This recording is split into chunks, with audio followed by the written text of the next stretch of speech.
Hi everyone, welcome back to my channel, Surviving Narcissism Together. Today we'll talk about the different types of narcissists and some common signs that you could recognize from them, and touch a little on my story and what made me get trapped in my narcissistic abuse cycle.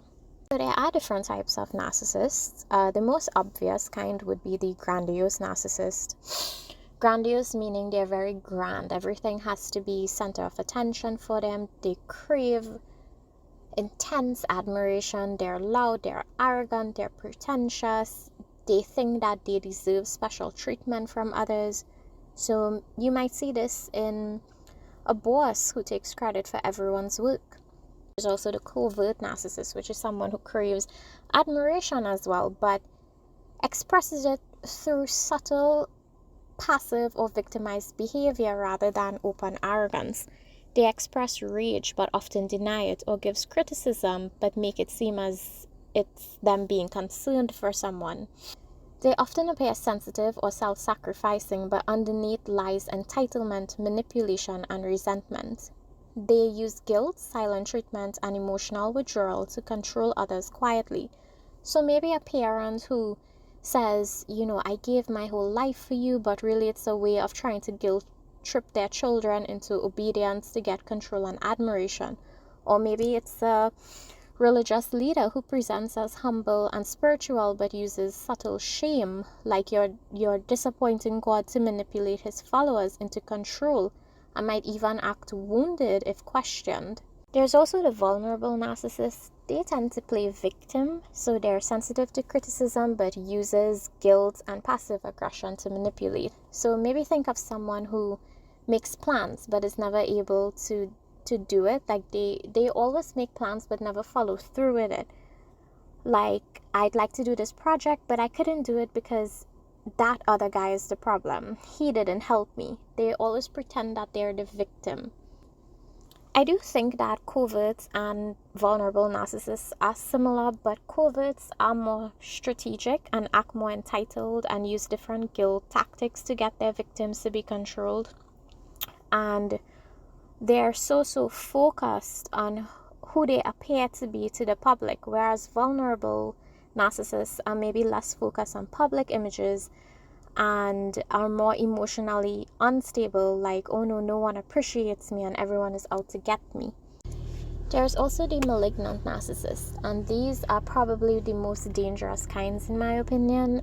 They tend to mix narcissism with cruelty, so they manipulate, control, and sometimes even emotionally or physically abuse their victims.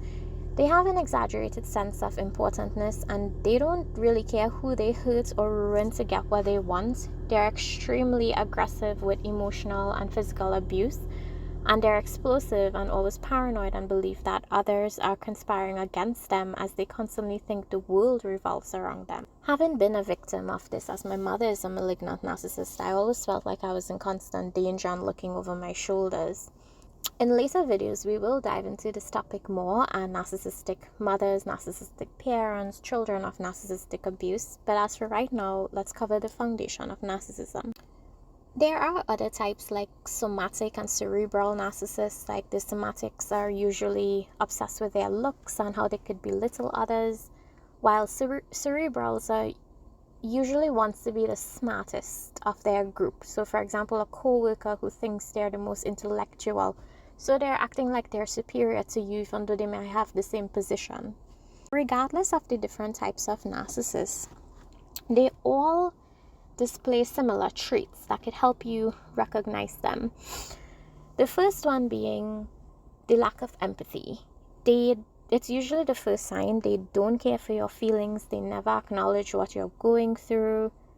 They never acknowledge how they hurt you. Even if you're going through something, they try to one-up you and make it seem like their situation is worse. They also expect special treatment and acts entitled and that they deserve the world. They're also very superficial and care about their appearance and may seem like they don't regulate their emotions well and are prone to throwing a lot of tantrums. Narcissists also cannot handle criticism, even if it's positive criticism, yet they love to criticize others. They also tend to twist truths and are very attention seeking and craves admiration all the time. And of course, they lack accountability, because as they lack empathy, they also lack accountability, because they don't care to consider how they hurt you. So now that you know the different types and how to recognize a narcissist, I'll be sharing a bit of my story, as I dated a covert narcissist for over 7 years, and I didn't realize it until I was completely broken. The narcissist that I was with seemed really quiet and sweet, and he's very spiritual, as he was a religious leader's son. And I was really in love with him. At the time, we complemented each other. We got along well, our humors matched each other. And being together for so long, I really thought that we'd work out. It's only now that being educated on the topic of narcissism that I realized he's actually a covert narcissist. Not only is he a covert narcissist, he's a son to a grandiose narcissist. His mother, being a grandiose narcissist, was very centered on image. Being the wife of a religious leader, she really wanted that attention for herself. You needed to praise her, you needed to worship her. And if anyone were to compliment me, she would get jealous, so she envied me a lot. She also was very controlling and manipulative of our relationship, not just controlling of him, but of our relationship. So for example, she controlled our dates, she controlled his money, she controlled what he wore, she basically wanted it to be known that she was making his decisions and that he had to obey her. But what really hooked me into getting abused, or having the cycle repeat itself, was that when she would control our dates, so maybe our anniversaries or my birthdays, I couldn't celebrate my birthdays, I couldn't celebrate Valentine's, I couldn't celebrate special occasions with him.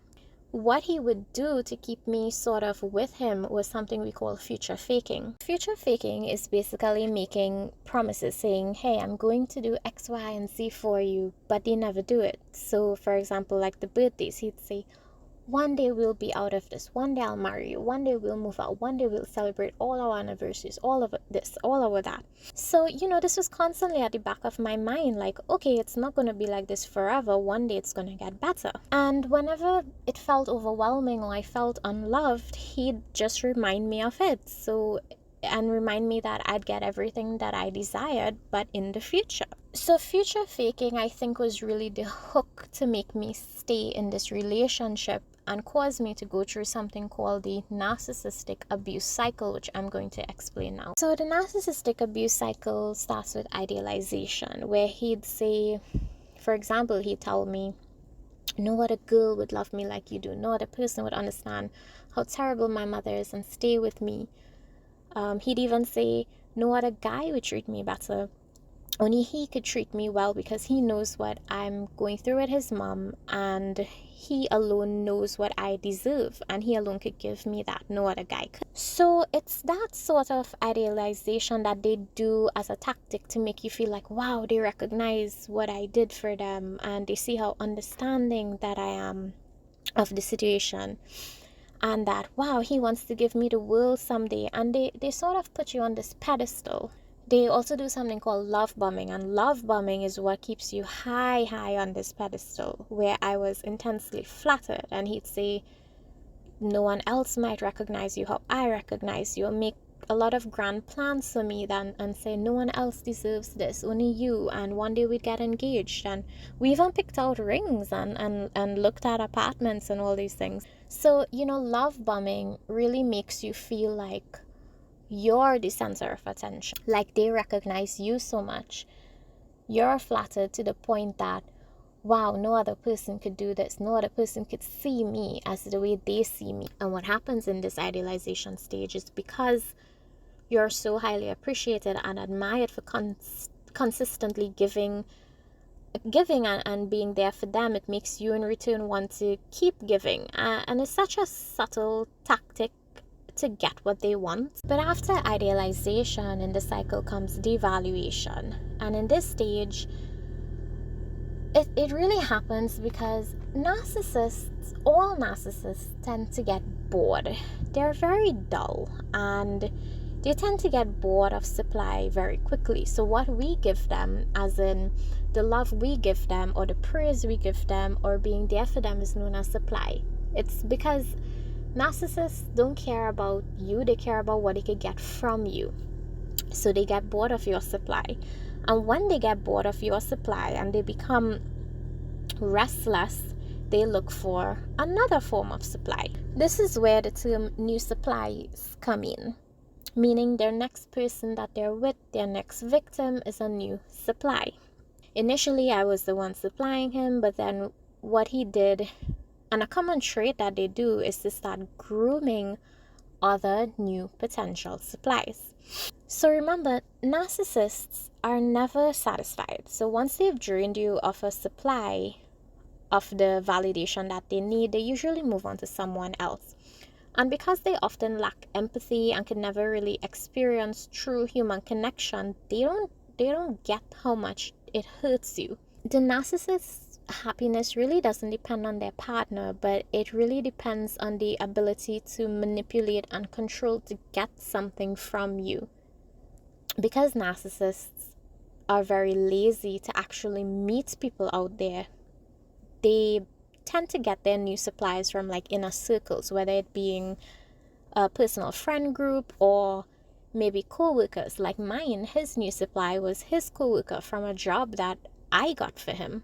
With that being a co-worker that he went with, it really added an extra layer of betrayal, as it was someone that was already integrated into our lives. So when they acquire their new supplies, they no longer need you, and that grand idealization where you were what you were receiving before now turns into devaluation. They start withdrawing from you. That admiration, you tend to notice it ceases to exist. They begin to emotionally and mentally abuse you. They start insulting you. Things you once did for them that they loved ever so much, they're suddenly complaining about, or saying that you're not good enough, or making condescending remarks disguised as jokes and sarcasm. And now here, victims, including myself, this is where we really feel confused, like, where is it suddenly coming from? So in this part of the cycle, your self-esteem really begins to drop gradually. And here's where you tend to ask questions, because now it's so confusing. It's such a 180 that you're trying to make sense. You're trying to make logic from something so illogical. So whenever I'd bring up to him what I was detecting, like condescending remarks, he'd often gaslight me and say, hey, you can't take a joke, or I'm being too sensitive, or maybe I'm twisting his words, or even I'm accusing him, even though he was the one hurting me. So, then it really made me doubt my self-trust. Now, in this phase of the devaluation, they tend to ask for breaks. Not a breakup, but a break, which is what he did to me. He asked me for a break of 2 weeks. Meaning, we're still together, but I just need some time. They need some space. That's what that break is. But really what that break is to allow them to go and fool around with different supplies and see if maybe they could get praise from them themselves. And I'm really not trying to be mean, but you'd be shocked that these supplies, with how they look, with how they carry about themselves, you think that maybe they left you for someone better than you. They seem to leave you for people who are less attractive or less smart or just lesser than you. And I couldn't understand it at the time. These new supplies, they're really downgrades. And what I understand now is that they downgrade because these people are easier to control. So they know that if they got someone who's self-aware or attractive like you or intelligent like you, they'd call them out on their nonsense and hold them accountable. But these new supplies won't. They're less likely to challenge the narcissist's lies or the narcissist's manipulations and games. Even when his mother heard that he was with, seeing someone else while he was with me, she allowed it. Even being spiritual leaders, religious leaders, because she didn't envy her, as that person was less attractive. She was a downgrade. So the new supply really doesn't threaten a narcissistic ego, is really why they go for them. They're usually threatened by someone with a sense of superiority. So when he chose someone less powerful, less attractive, less smart, I learned it was more for ego protection. And by idealizing her, it'll make her enter her own narcissistic abuse cycle phase by wanting to give him more attention, more praise, and that's how these subtle manipulation tactics work. In this stage, while he's on the break, he's testing her out. He's testing her out and triangulating the both of us, meaning he's still with me, but he's technically with her. Now, once he realized that she could praise him, this is where my discard came in, which is the third stage in this cycle. He never officially, and they don't do this, they don't officially, like, maybe some do, but I noticed a lot of them don't. They don't officially end it with you. They sort of push you to do it so that they won't be held accountable. So in this sense, he did discard me, but I was the one really who had to make the decision to break up, because he kept pushing me aside till I was nothing. So, once discarded completely, I decided I'd stop keeping in contact. But this is where we entered the fourth stage, which is the hovering stage. And this is a really, really, really crucial stage. In this stage, he kept messaging and calling and saying, hey, I miss you. I didn't realize, I was so stupid at the time. You were so great to me. I see you're doing better in your job. You lost a lot of weight. You're looking better. Those sort of things to sort of love bomb you back, to start back that cycle of narcissistic abuse where you go right back to idealization. The reason they hoover you is because, again, I go back to narcissists love supply. So though they got bored of you and wanted new supply, they're also bored of them and don't want to lose your supply entirely. They're just looking for constant supply. It doesn't even have to be in relationships alone. It could be in friendships. That's how they are. They constantly think people owe them something. The thing with hoovering is that, because you're still vulnerable and you may not understand this topic well, and it's someone that you were with for so long, you're thinking, hey, let me give this another shot. Don't. This is why we say go no contact. Go no contact with them. Go no contact with the family.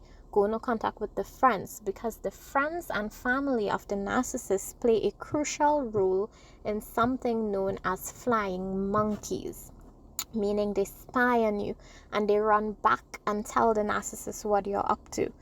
Go no contact with all of them, and we will cover flying monkeys in another video. So narcissists, because they lack empathy and have no remorse, and no remorse, no care for who they hurt, and have multiple forms of supply, is why it's important to really cut them off. Narcissists, it's a disorder, yes, but they're really horrible people. It's important to go no contact with them. It's you're gonna regret the work that you put in to then be hoovered and be love bombed and have this cycle continuously happen. All that effort, all that work you're putting in to become better, they could just pull that rug from beneath you. After about 6 months of him being with a new supply, what he promised me for 7 years, he did with her in 6 months, which was proposed to her and married her by the 8th month of being together. And this made me initially feel more devalued. Like, what, was I not good enough to be married to? But she got it just like that, but it's not that. It's that narcissists, while yes, they're maybe smart in order to manipulate people, they're really dull.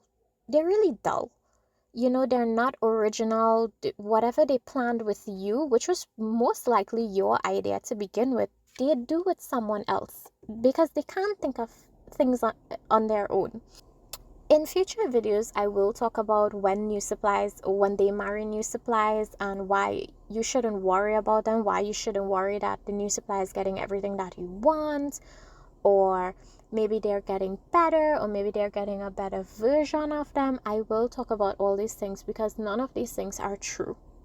Now that you know more of my story, I hope that if you are a victim of narcissistic abuse, that you can relate to it and know that you are not alone. I also talk about how I recovered when I exited this cycle, but post discard, what I also went through, and the rumination and the thoughts that plagued me, thinking that I wasn't good enough and the new supply is just getting everything I wanted. She's getting better than me and everything I deserve.